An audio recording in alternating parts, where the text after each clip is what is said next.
This is a sports catastrophe production. Hey there, hello there, it's Jeff Cutter, and welcome you to another sports catastrophe on this day. And just a heads up, there will be no birthday boy because there's no birthday notable on April the 5th. I don't know why. But anyway, this event happened in 1993, and this man ruined Michigan's chances of getting a basketball title. Oh, yes, we're talking about the 93 NCAA tournament.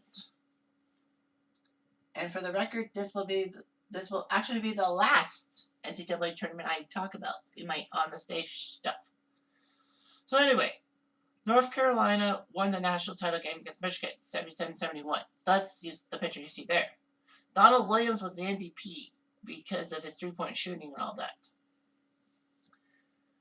Unfortunately, Chris Webber screwed everything up. I'll talk about that later. However, there was a good reason why Michigan lost that. Anyway,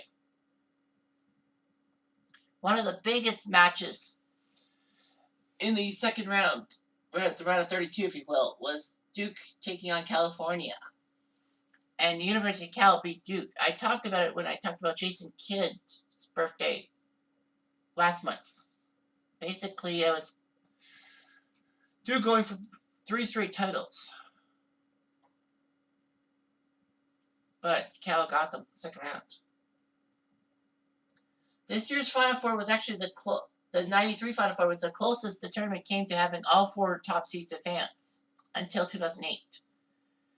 Indiana didn't make it out. They actually lost in the Elite 8 to Kansas in the Midwest Regional Final.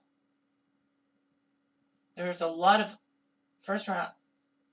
There were some first round upsets. The East had no upsets. A minor upset in the Midwest as number 9 Xavier beat New Orleans, and one medium upset in the Southeast as Tulane and 11 seed took down K-State. The West had 3 remarkable upsets: a 12, a 13, and a 15. Number 12 took down number 5. A 13 took down number 4, and 15 seed Santa Clara with Steve Nash as a freshman. I add, took care of number 2 Arizona that had David Stoudemire on that team. It's been only one of 9 times that 15 seeds taken down a 2 seed since the tournament field expanded to 64. So anyway, how did they get here? Well, North Carolina got to they were the 1 seed in the East Regional. They crushed East Carolina by 20. They crushed Rhode Island by 45. They took down Arkansas, by 6 points, and they took down Cincy by 7, albeit in overtime. The Bearcats nearly had them. In the Midwest, the 1 seed Indiana lost to number 2 Kansas. Kansas took care of Ball State by more than 20 points, took care of BYU by 14, took care of Cal, which it would have been Duke versus Kansas if Duke had made it out. That would have been nice. Kansas won by 17, and then they nearly beat Indy. So anyway, Kentucky was the number 1 seed in the Southeast Regional. They crushed Rider easily. They took care of Utah by 20 plus points. They crushed Wake Forest. I know that was before Tim Duncan came in. And they crushed Florida State in the regional finals by 25 points. Woo. In the West Regional, Michigan crushed Coastal Carolina by more than 30 points. Had to go to overtime before seeing off UCLA. They took care of the Cinderella George Washington Colonials by 8 points and took down Temple by 5. So yeah.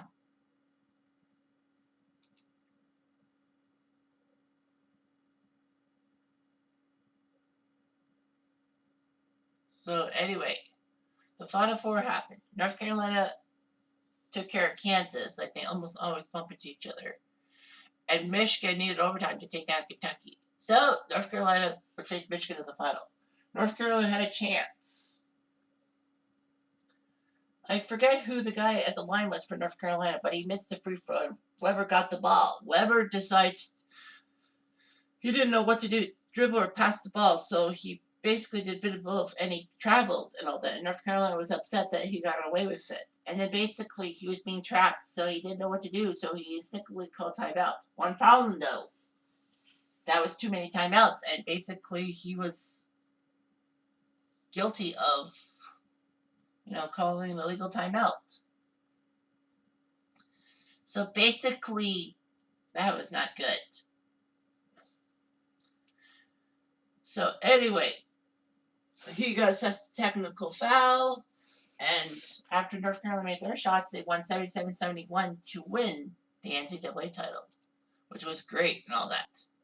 However, the kicker is that it actually would not have mattered anyway, because in 2002 it was found out that Chris Webber, the man himself, who then decided to go to pro after this game, actually was the son of an illegal booster, as the booster paid the Webber family under the table to get him to University of Michigan. So basically, Michigan themselves decided to strip all their wins and the two Final Four appearances in 92 and 93. And all that before the NCAA could. So anyway, Chris Webber, it would have been weird if Michigan actually won the title, but they didn't win the title. They took second. So that's good because, the NCAA has never had troubles with finals winning teams, other than CCNY when they're betting scandal, but they didn't strip them of their 1950 title. I don't know why. But anyway, thanks for watching and have yourself a good day.